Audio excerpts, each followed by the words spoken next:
E assim, os filhos da luz seguirão de glória em glória até alcançarem o estado divino, no qual serão espiritualmente perfeitos, da mesma forma que o Pai é perfeito em todas as coisas. Meu Deus! Explode sem poder conter-me. Ouviram o mesmo que eu.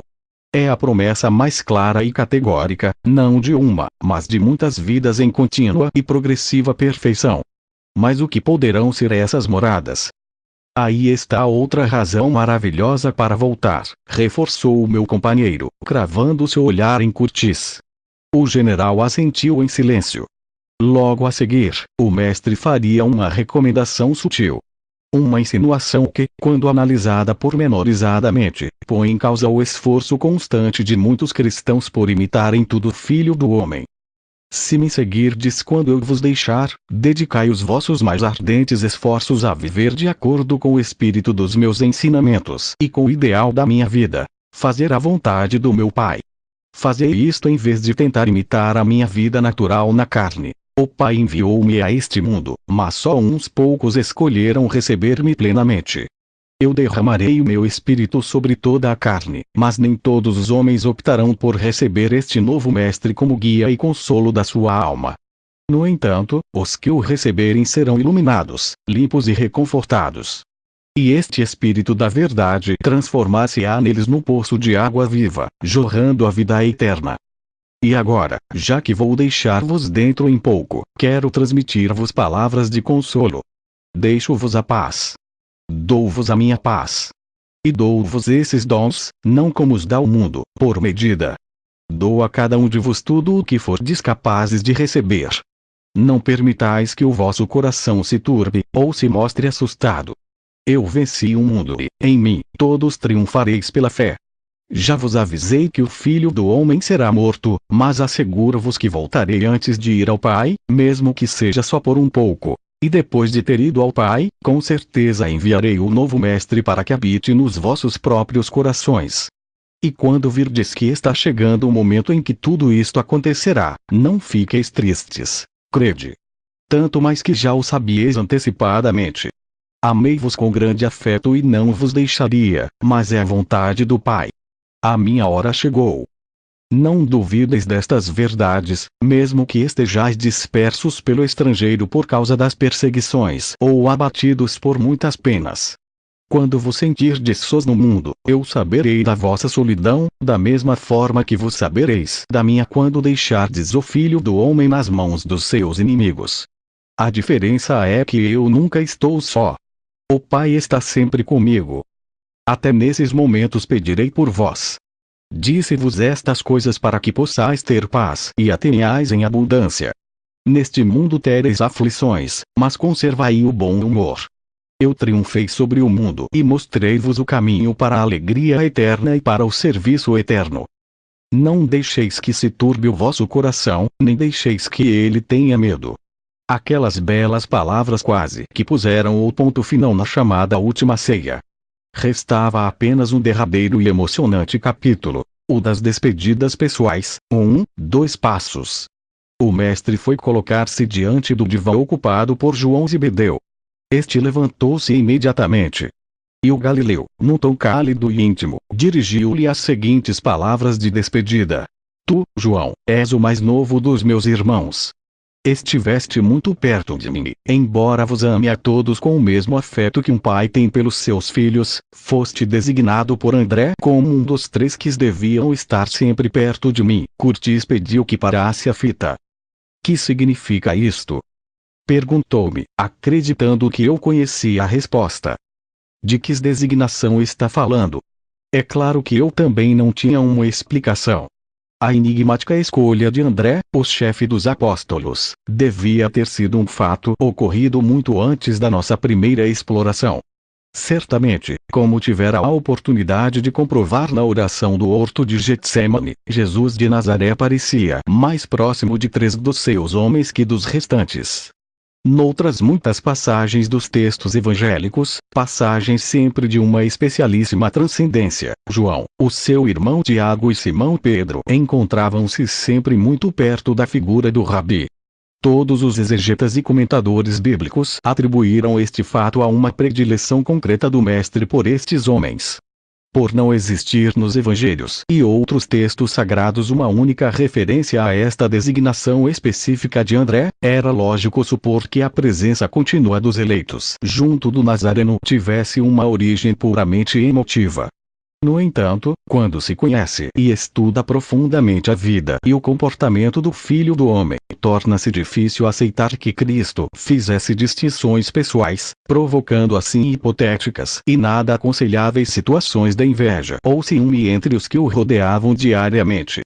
Embora naquele momento ignorasse tudo sobre aquela designação, a suspeita segundo a qual esta teria sido uma coisa, precisamente, dos apóstolos, e não do Mestre, começou a ganhar terreno no meu coração.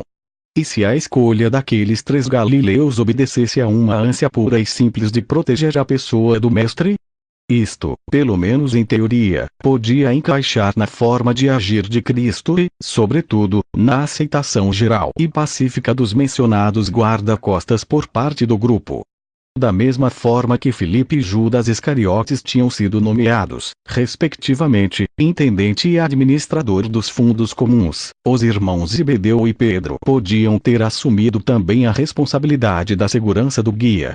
Com exceção de Judas Iscariotes, o restante dos discípulos nunca se tinham mostrado em desacordo com esta permanente escolta em torno de Jesus.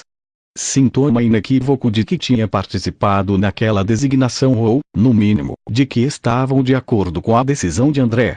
Talvez agora, com o passar dos séculos, quando as figuras dos apóstolos adquiriram uma natural auréola de santidade e elevação espiritual, se torne difícil imaginar estes homens empenhados na tarefa de designar todo um serviço de proteção. Mas, em prol da verdade, não devemos esquecer que, durante grande parte das suas vidas, as reações e os pensamentos deles não foram tão santos como hoje nos inclinamos a crer. Uma boa prova do que digo é, por exemplo, o fato de irem armados. Naturalmente, tanto Eliseu como eu prometemos ao general que aquele seria outro dos mistérios a desvendar no nosso iminente salto no tempo. O que não podíamos imaginar, então, eram as circunstâncias em que chegaríamos a obter essa informação. Mas continuemos com o adeus de Jesus de Nazaré ao jovem João. Além disso, atuaste por mim próprio e deves continuar assim, a trabalhar em prol dos assuntos relacionados com a minha família na terra. Eu vou para o Pai, João, confiando plenamente em que continuará velando por aqueles que são meus na carne. Tenta que a sua presente confusão sobre a minha missão de nenhuma maneira te impeça de dar-lhes toda a simpatia, o conselho e a ajuda que, sabes bem, eu lhes daria se tivesse de permanecer na carne. E agora, enquanto entro nas horas finais da minha carreira na terra, mantém-te próximo, à mão, para eu poder deixar alguma mensagem à minha família. Desta vez fui eu que interrompi a gravação. Desejava que o chefe do projeto captasse a especial importância daquela última frase do Rabi. Mantém-te próximo, à mão, para eu poder deixar alguma mensagem à minha família. Isto explicava perfeitamente o acompanhamento quase permanente de João Zebedeu durante as horas da prisão, dos interrogatórios e da crucificação e morte do Galileu. Como comentei em outro lugar deste diário, o jovem e audaz discípulo se juntara ao pelotão que prendeu o mestre nos arredores da quinta de Getsemane, não se separando nunca mais dele, excetuando os trágicos momentos do espancamento durante um dos intervalos do simulacro de julgamento por Caifás, no interior da fortaleza Antônia, da não menos dramática flagelação e ao longo do caminho para o Gólgota. Embora ainda tenha tempo de comentar, nunca consegui entender por que é que João, ou os outros evangelistas, nunca se referem a estas despedidas nos seus respectivos escritos. No primeiro caso, a constatação da ordem do Galileu, pedindo a João que não se afastasse do seu lado, teria poupado múltiplas e peregrinas explicações exegéticas sobre as razões de Zebedeu para permanecer ao lado do mestre. Como vemos, as coisas quase sempre são mais simples do que julgamos. No que diz respeito à minha obra, posta nas minhas mãos pelo Pai, prosseguiu Jesus, ela está concluída, com exceção da minha morte na carne. E estou preparado para beber esta última taça. Quanto às responsabilidades deixadas por José, o meu pai na terra, assim como eu as atendi durante a minha vida, agora dependo de ti para que atues no meu lugar, resolvendo estes assuntos. Escolhi-te para fazeres isto por mim, João, porque és o mais novo e, portanto, é provável que sobrevivas aos outros apóstolos.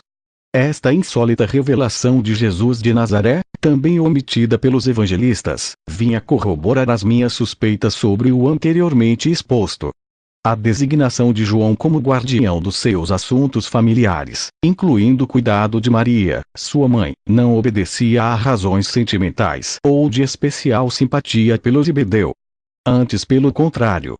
Julgando por estas palavras do Nazareno, eram motivos muito pragmáticos. Jesus sabia ou intuía que, ao ser João mais novo, a sua permanência no mundo dos vivos devia ser mais prolongada. E não se enganara. João, o evangelista, deve ter falecido na década de 90 da nossa era. Talvez perto do ano 100. Uma vez chamei-te a ti e ao teu irmão filhos do trovão. Começaste conosco com uma mente rude e intolerante. Mas mudaste muito desde que me pediste que fizesse cair fogo do céu contra os ignorantes e irrefletidos não crentes. E ainda deves mudar mais. Tens de chegar a ser o apóstolo do novo mandamento que vos dei esta noite. Dedica a tua vida a ensinar os teus irmãos a amarem-se uns aos outros como eu os amei. Quando Jesus terminou, um impagável coro de lamentações quebrou o silêncio dos ali reunidos. João chorava. E, com a voz entrecortada, respondeu: Assim o farei, mestre.